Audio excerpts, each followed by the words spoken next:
Hello, denizens of the internet, and welcome to Diplomacy, the wonderful world of diplomacy. In this video I'm going to go over everything you need to know about how to play the game. So, firstly, there are 7 players playing 7 different countries. England, France, Germany, Italy, Austria, Russia, Turkey. This map is a little compilation mod I put together myself in Tabletop Simulator, so that's why the models are these characters from Girls and Panzer. It's a lot of fun, very cute.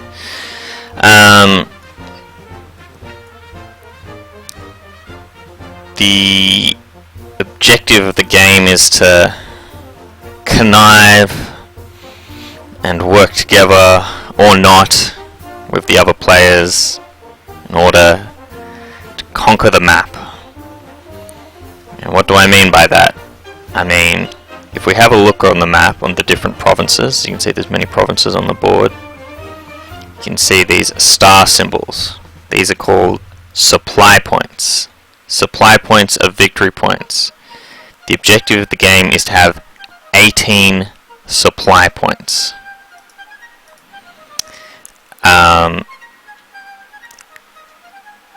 Supply points are captured by units moving onto them and holding them at the end of the year, at the end of the fall year, which I'll come to in a minute. The supply points, as well as being victory points, determine how many units you have. So, for example, every country starts with 3 supply points in their home provinces. But, for example, if France here was to capture these 2 supply points in Spain and Portugal down here, they'd have 5 total supply points, so they would get 2 extra units. I'll explain that when you get those in just a second too. So these are victory points, and they also determine how many units you have. So again, if France had their 5 points, they'd have 5 units. But for instance, let's say, oh no, Italy came over here and they captured one of these points. Suddenly, France has lost one of its points. It's now down to 4 points. It would also lose one of its units at in the replenishment part of the year. Again, I'll get to that. Yes, so victory points, supply points are victory points and also determine the number of units you have. So you want to capture as many supply points as you can. Now, you heard me talking about turns and replenishment. Yes, so the game is split across years. We start off in the year Spring 1901, and in 1901 there are 2 years. There's Spring and there's Fall. So every year of diplomacy is 2 turns, a Spring turn and a Fall turn. And what you do is you're going to be submitting your moves, and you'll submit a move for Spring 1901. That will resolve. Everyone's moves will trigger. And then the next moves will be Fall 1901. Everyone's moves will trigger. Everyone will submit moves, and then they'll trigger. At the end of the Fall phase, or the beginning of the Spring phase, whichever way you like to think of it, that's when replenishment happens. So at the turn of the year, so in our first year 1901 we'll have Spring, Fall, and then it will be Spring 1902. So in Spring 1902, what will happen here is France has captured these 2. We would take some control markers to mark that France has taken these 2 points. They now have 5 total supply points, which means on our little marker up here we'd go ahead and push them up to 5, and then they would also get their choice of 2 extra units at the start of spring 1902. So maybe they'd like to get another fleet and another army. Bring them up to the 5 units to match their 5 command points. If your points are blocked, these, for instance, you already had units on top of them. So let's say something like this. So they have 3 units, but they have 5 supply points. They should be able to build 2 more units, but you can only build in your home provinces. And unfortunately, France has blocked their 2 of their home provinces, so they'd only be able to build 1 extra unit, bring them up to 4. So they would miss out. So you've got to be careful you don't block your home provinces if you're needing to build more units. Okay. So everyone starts the game with their 3 controlled home provinces, except for Russia, who has 4. Because Russia is bigger and badder, and Russia does Russia things. Alright, those are supply points and those are turns. So supply points, victory points, number of units you have. Every year is split into 2 turns, spring and fall. You replenish at the beginning of spring in each year. So in 1902, 1903, so 1901, spring and fall, spring 1902, and that triggers replenishment. Cool. So, let's have a look at this game board a bit. As we can see, it's divided up into lots of provinces. These provinces come in the ocean variety, the coastal variety, which means it borders an ocean, and the inland variety, where it doesn't have any ocean access. Why this matters: you have 2 types of units. You have armies, which are symbolized by our Girls and Panzer characters, and we have our fleets, which I got this model from, I'm not sure, I think a Kantai collection thing, I'm not sure. I think it's a mascot from that or something. I don't know, it's a cute little fleet symbol. Look, it's got a little happy face on it. Isn't it adorable? Okay, so 2 types of units: armies, fleets. Fleets are the only ones that can move in the ocean. Armies cannot move into the oceans. Our units can move 1 province a turn. We will get to the specifics of movement, which is almost the main part of the game, a bit later. But for now, fleets can move in, the only ones that can move in ocean, and they can also move into coastal provinces. So, for example, this fleet from Brest could move into the mid-Atlantic Ocean. It could move to the English Channel. It could move to Gascony, because it's an adjacent coastal province, and it could move to Picardy, because it's an adjacent coastal province. It could not move to Paris, because Paris is inland. Similarly, Marseille could move to any of the surrounding adjacent land provinces. It could not move to the Gulf of Lyon, out into the ocean, because it's an army, and we can't swim. However, you can convoy troops.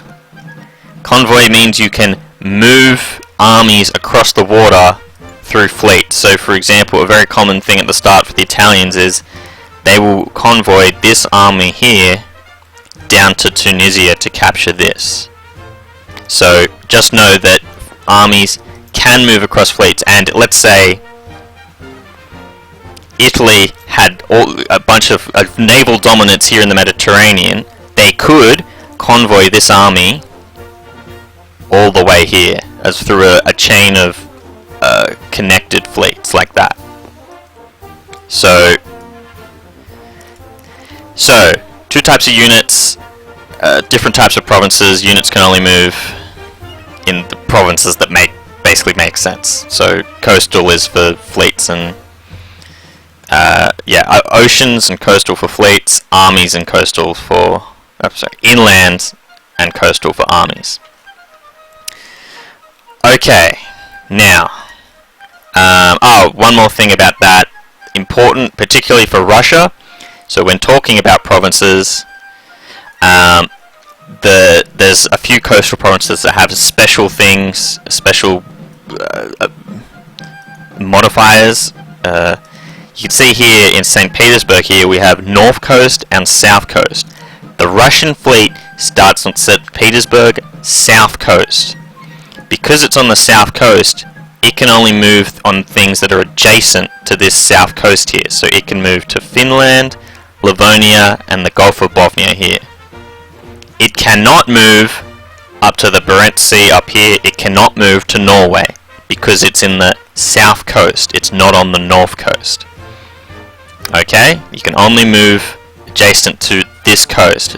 There are only 3 provinces on the map that have this North Coast, South Coast thing. St. Petersburg, Spain, which has this North Coast and this South Coast, and Bulgaria over here, which has an East Coast and a South Coast. The other thing just to know about, though it's pretty obvious, is Constantinople here is a fleet can move in there from anywhere and move out from anywhere. They're not limited by the coastal rule because they've got a canal or a passage through here. Similarly, Kiel up here can move in and out from any coast because of the Kiel passage. Yes. So just be mindful, particularly Russia, because they start with it about this coast thing. So your fleet is limited to down here. It can't access the Barents Sea and the Norwegian Sea up here at the start of the game.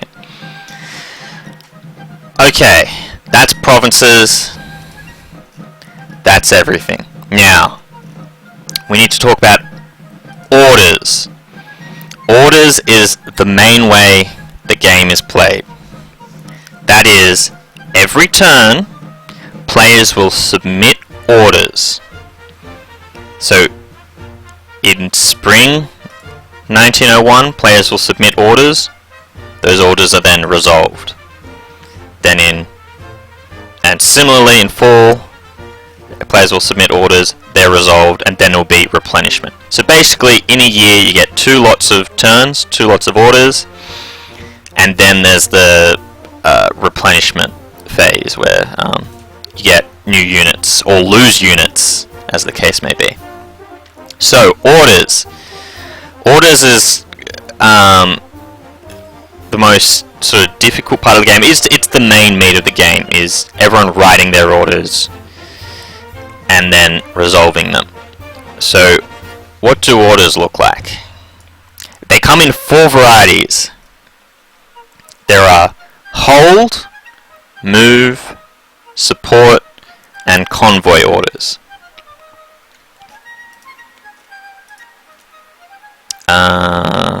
Yes, right. So, a French order might look something like this. Army, Paris, hold. So, in diplomacy, there's this convention that you write things in very abbreviated form because you're going to have lots of units to look after as the game goes on. So what this means is it's saying Army, Paris, hold. What does hold mean? Hold means a unit sits there and doesn't do anything. It just stays where it is. It doesn't move. It doesn't help any other unit. It just sits where it is. Army, Paris, hold.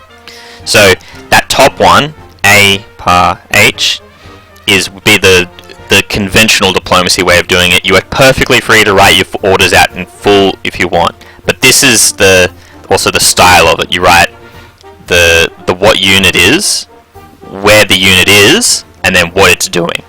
Okay? So that's pretty easy for hold. Let's have a look if it looked something. If we do so, hold, it just sits there and doesn't do anything. Now let's have a look at Army, Paris, Burgundy. So this would be Army, Paris to Burgundy. This is a move order. Army, Paris to Burgundy. Looks like that. That's what that unit is attempting to do. And if we wrote it out in full, Army, Paris, Burgundy. The shorthands, you can see it's generally just first three letters or some combination of that. Yeah, first three letters of what the province name is on the board. You can see for like the C's and stuff, because they've got complicated name, they have their shorthand written on the board. It's fine. I mean, as long as you get the general idea and you can just write it out in full if you're ever confused. And you might want to start off doing that before you start using the shorthand. But yeah, so Army Paris to Burgundy means you're indicating you want to move there. Now, why this is okay, that's all great. Well, I'm just going to move all my guys around. Oh, hang on. What if the Germans had something to say about this? I.e., the Germans in their orders write Army Munich Burgundy. Burgundy. So that would be indicating they want to move their army from Munich to Burgundy. But uh-oh, France was already doing that. They're going to bang into each other. What happens is, this is called a standoff, or more colloquially, a bounce. So these two units have both just tried to enter the same province. Each province can only have one unit in it. So what happens is, their orders are both unsuccessful. And so they don't resolve, and both units would go back to their starting province. Because of this, because basically units by themselves can't really take any land, because they're just going to go around pinballing, bouncing off each other, units need to work together, and this is why you need the diplomacy, because you only have 3 units. It's very hard to, take anything without interacting with the other players, without helping each other out. So, that brings us to the next type of order, which is a support order. So we can see here currently, we've got France trying to move into Burgundy, and Germany trying to move into Burgundy. But, if our French player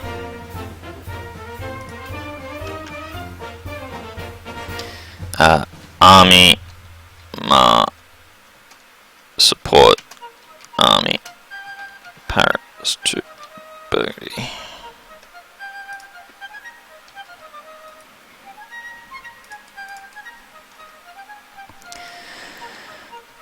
Army Marseille supports Army Paris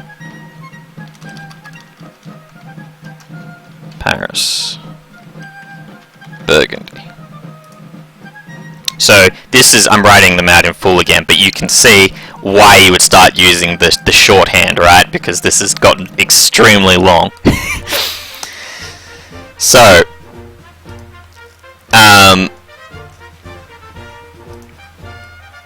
yes, so what we're saying here is Army Marseille is supporting the move of Army Paris to Burgundy.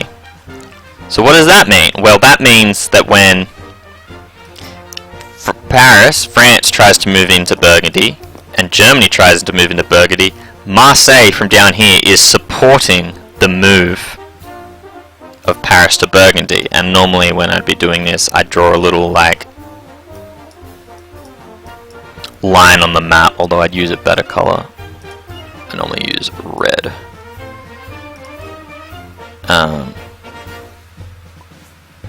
Oh god, what did I just do? Hey, forget I just did that. Cool. Yes. So I draw. Like in more complicated situations, we'll do it right now actually. When there's there's 7 different players, right? So moves can get extremely complicated. So we start drawing on the map, and we say, oh, I'm moving in here. Oh, and I'm moving in here. So we'd have a look. What have we drawn here? Paris is moving into Burgundy, and Germany is moving into Burgundy. Previously, when it was just 1 each, they only had a strength of 1 each. But now, with this support, France has a strength of 2 units, so while Germany is only 1. So how this would work is France's order would resolve, and Germany would be knocked back to their home province with an unsuccessful order. So that's why you need to support things, because that's how you get stuff done. It's how you take land. So support orders are very crucial. Similarly, you can support not only move orders, you can support a hold order or an order, a hold order. So we could similarly, Marseille could say support Burgundy hold, for instance, and that would mean this unit would be defended here with a strength of 2, so it would make it harder for someone to take it. Important things about we'll put our arrows out again. So both players trying to move into here.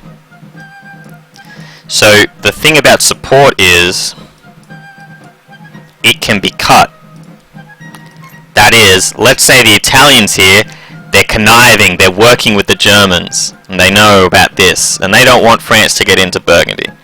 So what they do is they're going to attack down here. They're going to attack the French unit of Marseille. Now, what would happen here normally is Marseille is just sitting here. They're supporting up here. They're not moving. So the Italians will move in, and because they don't have a greater strength, they have equal strength, a strength of 1 each. The Italians will just get bounced back into Piedmont. But what they're doing by attacking here, they cut the support, and so suddenly this support no longer goes through. Because this unit was attacked, or yes, it was attacked by the Italian unit, its support was cut, which means now these two move into each other, and it's the old result where they bounce back off each other. They're both unsuccessful in their orders. So, support is how you help units to move into each other. The important part is writing it out like this. You have to support and then write the exact unit, where it's moving from, where it's moving to. If you're unsure about this, look at the rules, and they've got tons of examples of what orders are supposed to look like. I will be somewhat lenient at the start because people haven't played before, but this is the key of the game, is writing these orders. So yes, support. You support other units to help them move successfully into a province. You can also support for them holding. You can also, and support can be cut. If a supporting unit is attacked, the support is cut. So that's holding, that's moving, that's supporting. Lastly, we'll do convoying. Let's pull out our Italian orders down here. So, as I said, a very common with the start of the game here is actually, let me just check the exact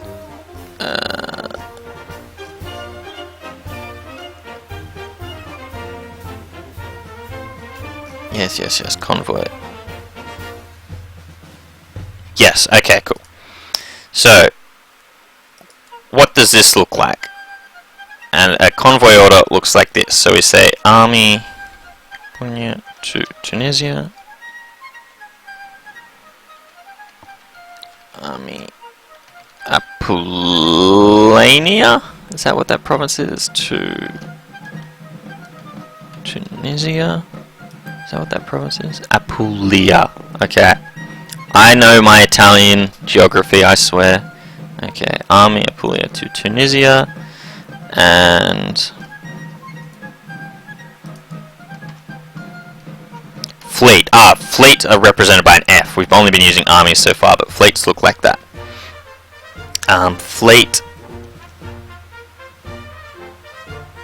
Fleet in the Ionian Sea. convoys army to Tunisia. Fleet Ionian Sea, convoy army Apulia, Tunisia. Right, so similar to the support order, right? You have to say the fleet, where it is, and then there's convoying, and where it's convoying, which army to where. So fleet Ionian Sea is convoying army Apulia to Tunisia. So you want to make sure always that this army bit here matches what you're trying to convoy here, because that's how you've got to be exact in writing your orders. Those are convoys. Now, unlike with cutting support, a convoy isn't cut just because, so that if the Turkish player was attacking here, so moving into the Ionian Sea while they're convoying, the convoy is still successful even if they move in here, and they bounce off each other. So yes, the only time when the convoy is cut is if a fleet is dislodged. I should talk about dislodgements, and I'll have to go back and talk about them with armies and such too. But for example, if there were 2 Turkish fleets and one Turkish fleet here attacked, and this Turkish fleet supported that attack, and then what that would mean is that this fleet would be dislodged because this is a strength of 2 against a defense of 1, and this would be dislodged, and the Italian player would have to choose where it would retreat. You know, it can retreat to any open adjacent province. We'll come back to that actually, because there's some few things about retreating. Also, I just realized I forgot to mention, in terms of supporting, you can only support if you could also move to that place. So the Aegean Sea can support this order here from the East Mediterranean into the Ionian Sea, because this fleet could also move into the Ionian Sea if it wanted to, but it's choosing to support this advance as well. This is the same up here in our Burgundy example, because Marseille is also adjacent to Burgundy. So that supporting, you have to be adjacent to the place you're trying to attack. Okay, so convoys, they don't get cut unless you dislodge this fleet, unless you dislodge the fleet that's trying to convoy. And you remember we were talking previously about having a whole chain of convoys. So if the Italian player had a whole bunch of fleets and then was trying to convoy, say, over here to Spain, if any part of this chain of fleets is dislodged, then the convoy order fails. Okay? Cool.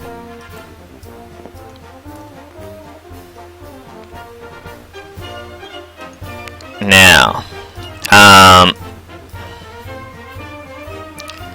okay. So, in terms of retreating,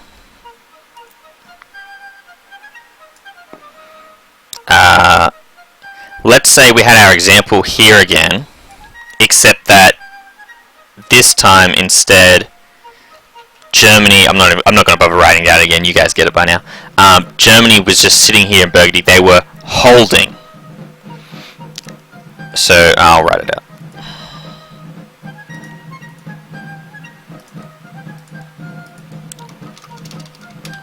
Army, Burgundy, hold. And I won't bother writing the full thing out again. You get it.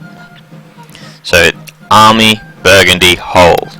And then the French player with support moves Paris into Burgundy. So what this means is they've got a strength of 2. The German player only has a defense of 1. This unit is dislodged.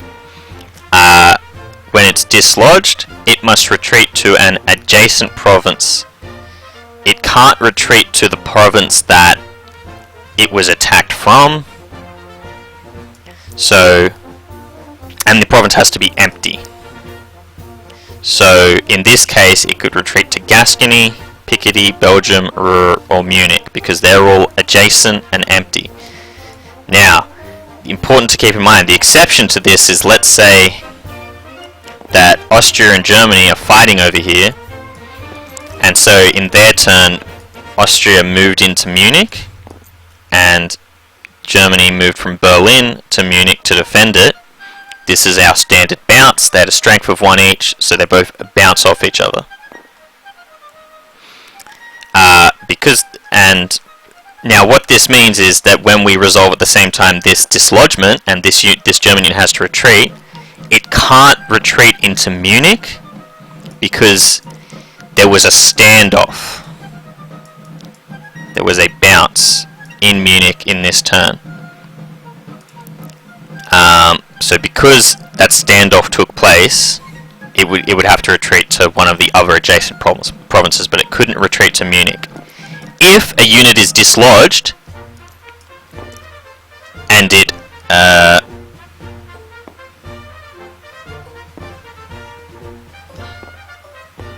a unit is dislodged, as in our example here, and it has no available space to retreat to because all of the spaces are occupied by other units, or you can't retreat over here because it was attacked from Paris, and it can't retreat to Munich because there was a standoff here. So if a unit is forced to retreat, but there is no place for it to retreat to, so no empty adjacent province which hasn't had a standoff in it, it is destroyed. This unit would be bye-bye. It dies, it's dead, it's gone. And you wouldn't get it back until your next replenishment phase, assuming you had enough supply points still at the time to get that unit back. Okay, so that's we've covered all the orders. We covered standoffs. I'm just having a flick through the rules and see if I'm missing anything.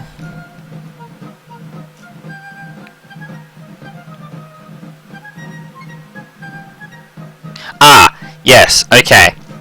Now, what can happen is that you can get a chain of moves being unsuccessful because of people trying to move into the same place. So let's just continue with our Burgundy example here. So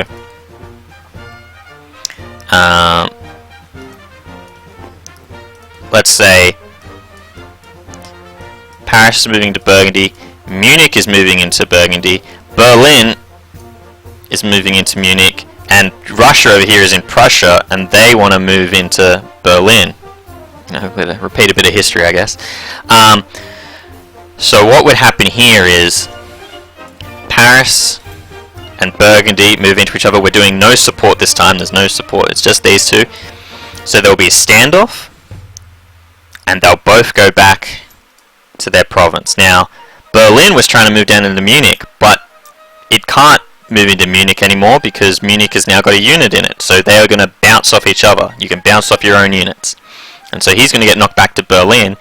And the Russian unit here that was trying to move into Berlin is also unsuccessful. So as you can see here, there's a whole chain of units and orders that were unsuccessful this turn, which is why the support order is so important, so that you're making sure your orders actually go through. Otherwise everyone is pinballing all over the place because their orders are unsuccessful.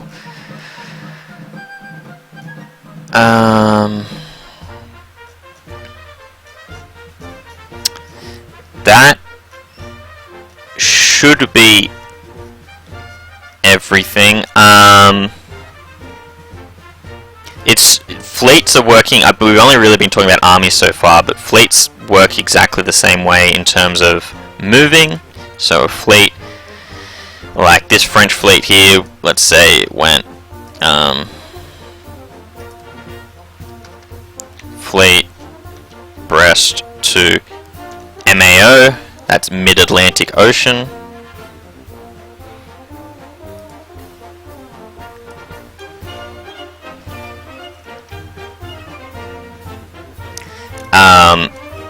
So that's move. Similarly, if you had two fleets, you could, for example, support mid-Atlantic Ocean supports Brest into the English Channel. And then there's the convoy orders we discussed before. The fleets can freely support armies. For example, if I've got a fleet here in the English Channel, I could support Paris moving to Picardy or to Brest, because the fleet can also move to those two places. So fleets can support armies in coastal provinces. Armies can support fleets into coastal provinces as well. So I could this Paris army could support English Channel into Picardy, for instance. Obviously, the armies can't support the fleets at sea because the armies can't move out to sea. Similarly, the fleets can't support the inland provinces because they can't move inland. But they can support each other on the coast. Yes. So that's everything. As I said, the meat of the game is the orders, writing down the orders and resolving them. So you can I'm sure you can gather here, like we're just using tiny little examples with only 1 or 2 units, but you know, everyone starts with 3 units and everyone's going to put in their orders. So in our first turn you're going to have a whole lot of orders, and they're all going to resolve, and they're all going to be bouncing into each other, and who knows what's going to happen. Then as the game goes on, everyone's going to start getting more units. We covered that before in terms of you taking provinces. The more supply points you have, the more units you'll get. And then, yeah, it's going to get even more insane. Yeah, don't doubt the power of the support order. The support order is how things happen in this game. I believe that's everything I'm going to cover in this video. Just so you know, I covered it. I believe I said it before. If you would lose units in the replenishment phase, i.e.